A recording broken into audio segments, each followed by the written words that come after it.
자, 사회복지사 1급 기출문제 2016년도 14회 이번 시간에 할 과목은 사회복지 실천 기술론입니다. 자, 1번 문제를 보면 심리사회 모델 기법에 관련된 설명으로 옳지 않은 것은입니다. 첫 번째, 1번 지지하기. 클라이언트가 표현한 표적 문제와의 명백한 연관성을 탐색하는 것.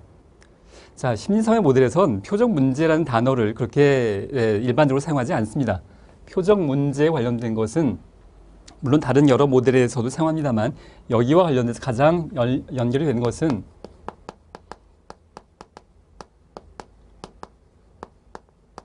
과제 중심 모델에서 표적 문제 규명이라는 단계와 기술이 있죠. 자, 여기에 대한 설명과 가장 적합한 내용이라고 보여집니다. 지지하기가 이런 내용과는 거리가 멀어 보입니다. 옳지 않은 것으로서는 1번이 정답이라고 할 수 있고요. 자, 이번에 직접적 영향, 문제 해결을 위해서 사회복지사의 의견을 강조하는 것, 사회복지사가 직접적으로 조언, 제언을 하는 것을 의미합니다. 발달적 고찰, 성인기 이전에 생애 경험이 현재의 기능에 미치는 영향에 대해서 고찰하는 것, 거의 기본적인 정의에 해당합니다. 탐색 기술 환기, 클라이언트와 환경 간의 상호작용에 대한 사실을 기술하고 감정을 표현하도록 환기, 벤틸레이션. 자, 인간 상황에 대한 고찰, 사건에 대한 클라이언트의 지각 방식 및 어떻게 생각하는지 그리고 행동에 대한 신념, 외적 영향력 등을 평가하는 것, 인간과 상황에 대한 고찰, 각각 다 기본적인 정의에 해당하는 내용이라고 볼 수 있겠습니다. 정답은 1번입니다.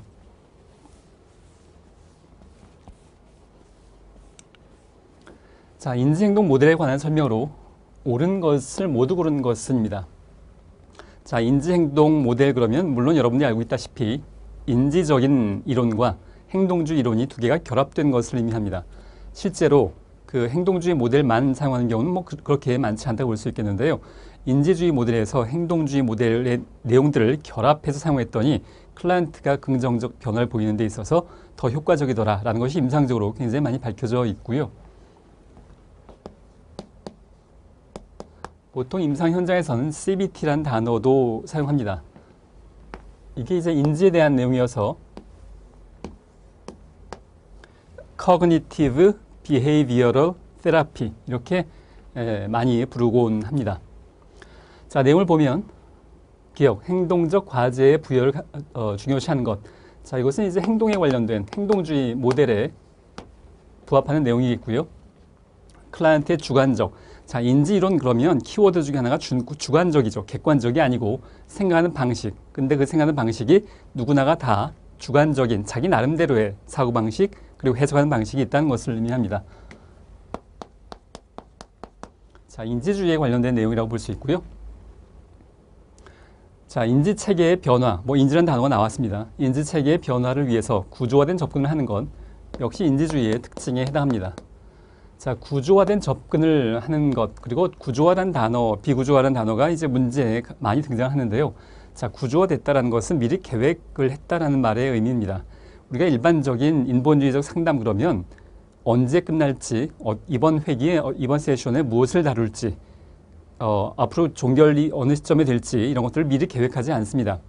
그런 거에 반해서 인지 모델에서 대표적인 예로서 그 앨리스의 ABCD 모델 같은 경우엔 미리 단계가 A, B, C, D 5단계가 정해져 있다는 것, 그런 것을 우리가 구조화된 접근이라고 표현을 합니다.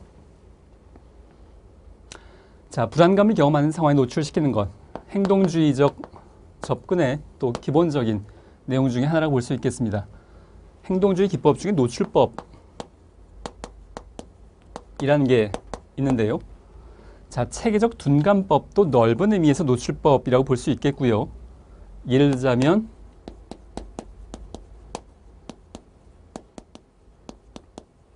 뱀에 대한 공포증이 있을 때 이것을 심리 내면적으로 접근하는 것이 아니라 실제 뱀에게 노출시키는 겁니다. 뱀의 공포증이 있는데 뱀과 함께 있도록 하는 것. 물론 이제 그 방식도 노출하는 방식에 따라서도 여러 가지 세분화된 내용이 있습니다만 그 내용까지 여러분들이 그 시험을 준비하는 목적으로는 다루실 필요가 없을 것 같고요. 자, 뱀에 대한 공포증이 있는데 뱀을 직접 만난 겁니다. 같은 방에 있다거나 자, 그런 방식으로 그 뱀을 여러 마리 만나는 것, 홍수법이라고 하죠. 자, 그런 건 노출법의 행동주의에 대한 내용입니다. 자, 기억, 니은, 디귿, 리을 다 적합한 인지, 행동, 인지이거나 행동이거나 두 개의 어느 쪽에만 속해도 정답이 될 수 있는 내용들이기 때문에 기억, 니은, 디귿, 리을 다 정답 모두 옳은 것이라고 볼 수 있겠습니다. 정답은 5번입니다.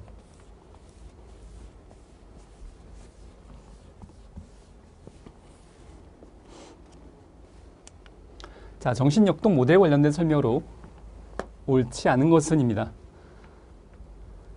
현재 문제를 과거의 경험에서 찾는 것, 너무나도 정신역동 모델 중에서 특히 정신분석 모델이 이러한 특징을 갖고 있죠. 자유연상, 훈습, 직면의 기술을 사용하고 있습니다. 자기 분석이 가능한 클라이언트일수록 효과적인데요.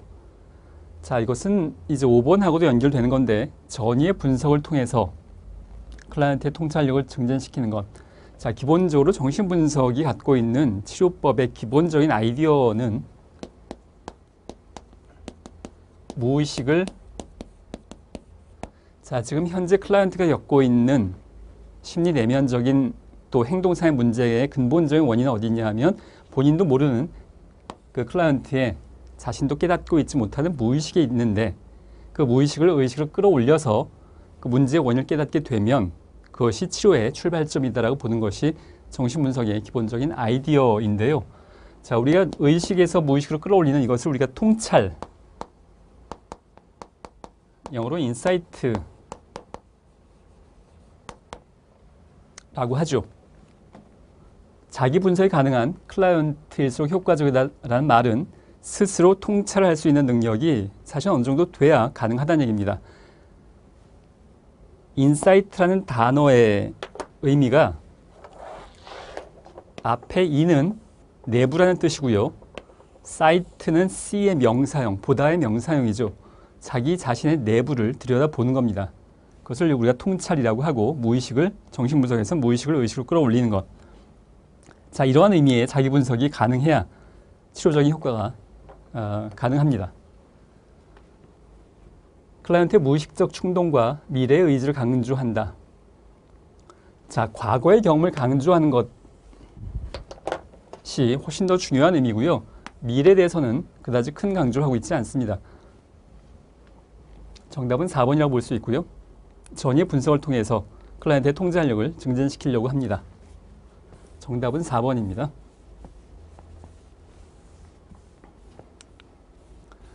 자, 해결 중심 모델에 관련된 설명으로 옳은 것을 모두 고르는 것인데요. 해결 중심 모델이 또 명칭이 여러 가지가 있죠.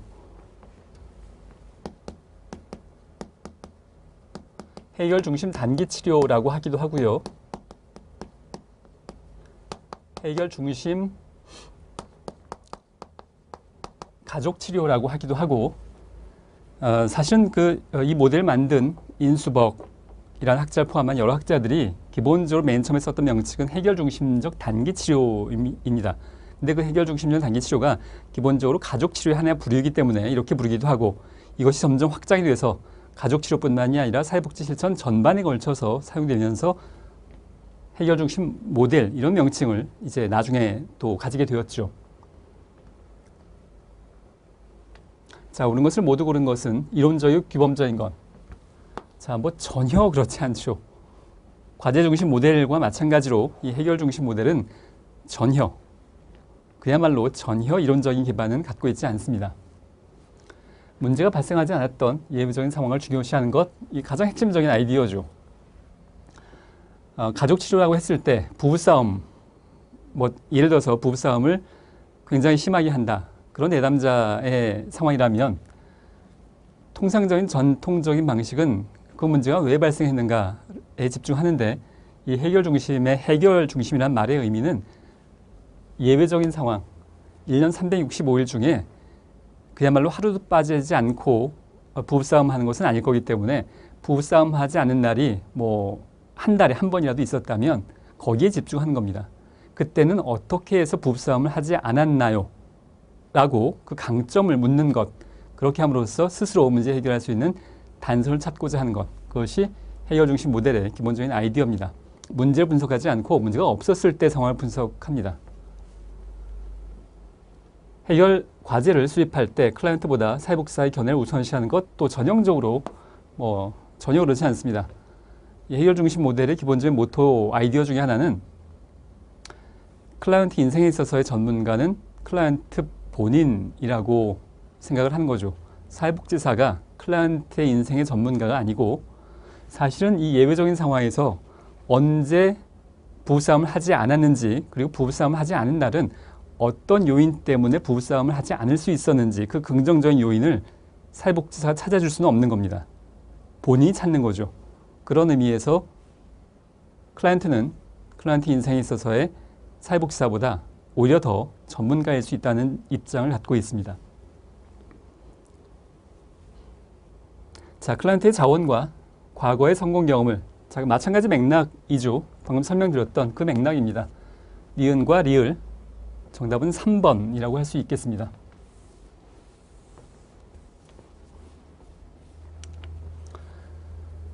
자, 과제 중심 모델에 관련된 설명으로 옳지 않은 것은입니다.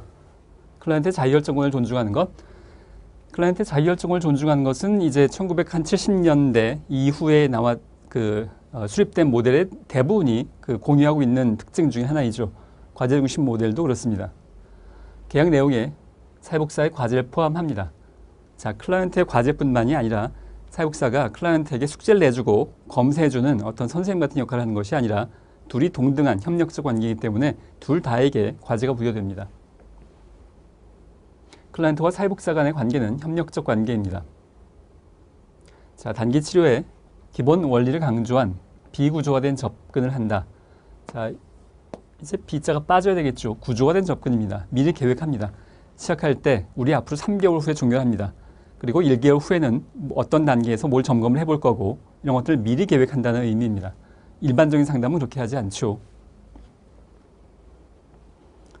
자, 옳지 않은 것은 4번이 정답이고요.